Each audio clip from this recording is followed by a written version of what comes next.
Today, we'll be using bside-ng to automate Wi-Fi hacking and crack a WPA password on this episode of Cyber Weapons Lab.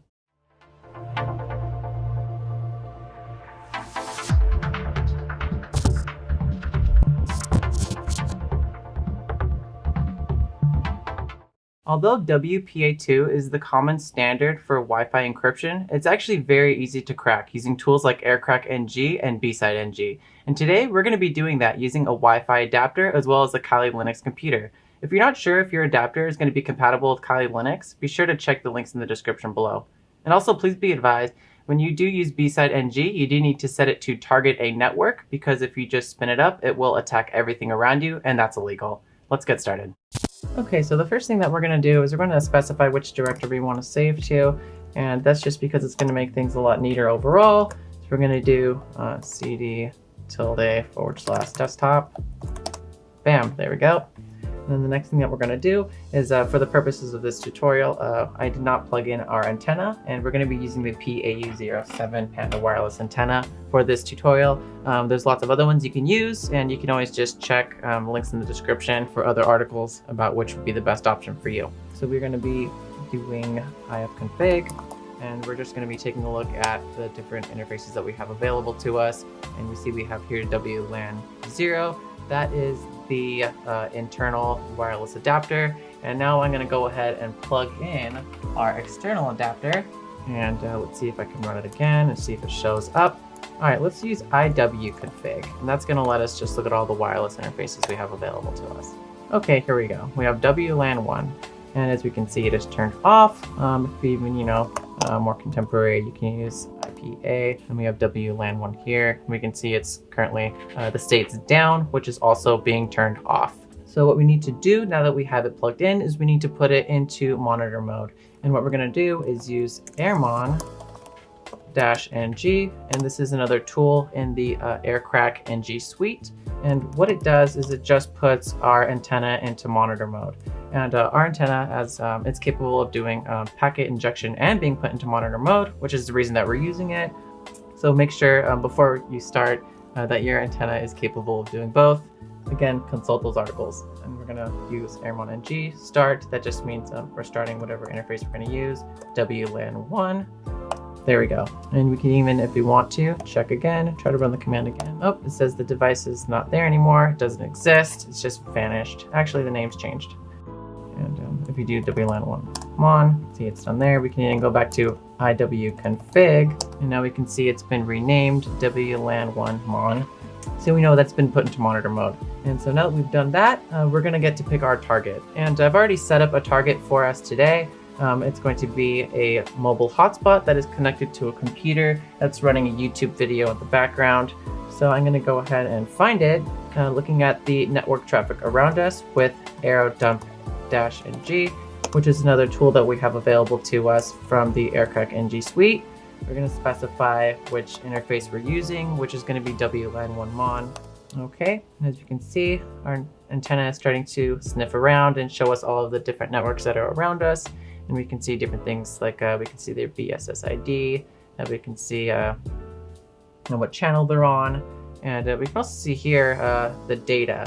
And this is relevant to us today because we need to know whether or not there is a client on the network. And the reason for that is because when you want to capture a handshake is basically the secret exchange between a network and a device when it connects. And this happens when it connects, so you need to be able to see that handshake as it happens. So that's what that's what bside-ng does, which is the tool that we're using today. And so I let this run for a little bit, and we can see that there's data going on these other networks, but the one of interest is target 1. We can see that it has a little bit of data going through, and let's see, running. All right, so there's a little bit of data going through, but that's enough to tell us that there's a client on it, and that's all we need to know.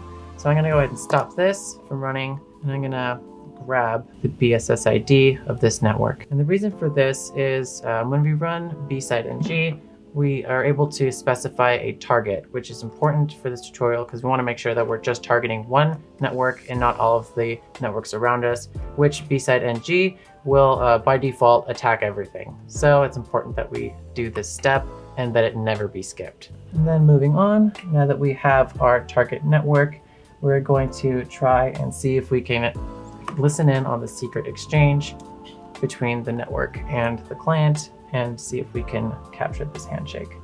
So for running B-side NG, we're going to go ahead and put in B-side NG, and then we're going to specify the target.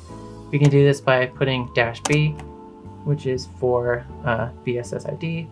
We're going to paste target there, and then we're going to specify which interface we're using, which is WLAN1 MON, our antenna that's been put into monitor mode, and let's go.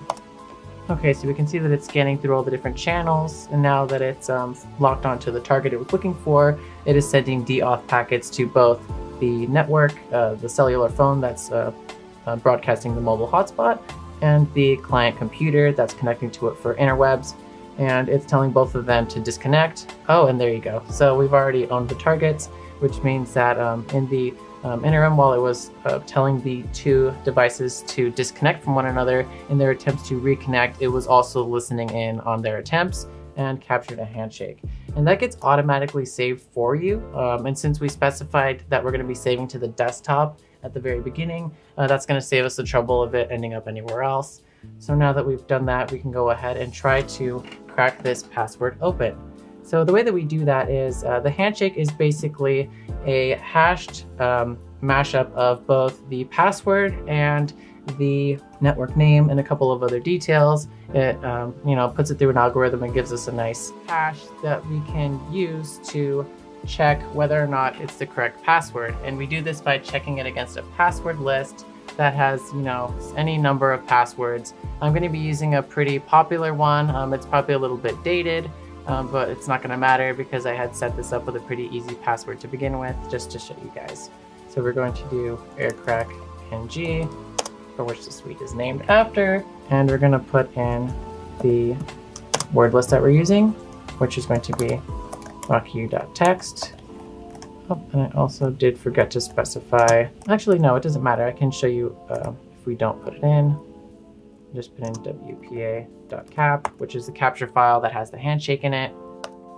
All right, so we found out the password, and that's it. Obviously, if it is a more complicated password, it's going to be a lot more difficult for you to guess, and it is statistical because these are just, password lists. It's full of, tons of unique singular passwords. So the only way you can really make a really robust crack method is to have a very robust, big password list. And then again, if you have any number of mixed letters, characters, it's going to make it a lot more difficult, both for your own safety and, making this a real pain in the butt to try to do. So that's all we have for today. And thank you for watching. If you like this tutorial, be sure to check out our website, where we have hundreds of free articles and videos, as well as premium paid content like the Ethical Hacking Certification Bundle, which features pen testing with OWASP Zap, WordPress hacking and hardening, and the CompTIA Cybersecurity Analyst Prep course. Check out the link in the description below. And that's it. That's how you're going to use B-side NG to crack a WPA password. And just remember, whenever you are attacking a network, make sure it is one that you have permission to attack, because doing otherwise would be illegal. Thank you so much for watching, and if you'd like some more information, be sure to check out the link in the description, and be sure to like, comment, and subscribe, and we'll see you next time.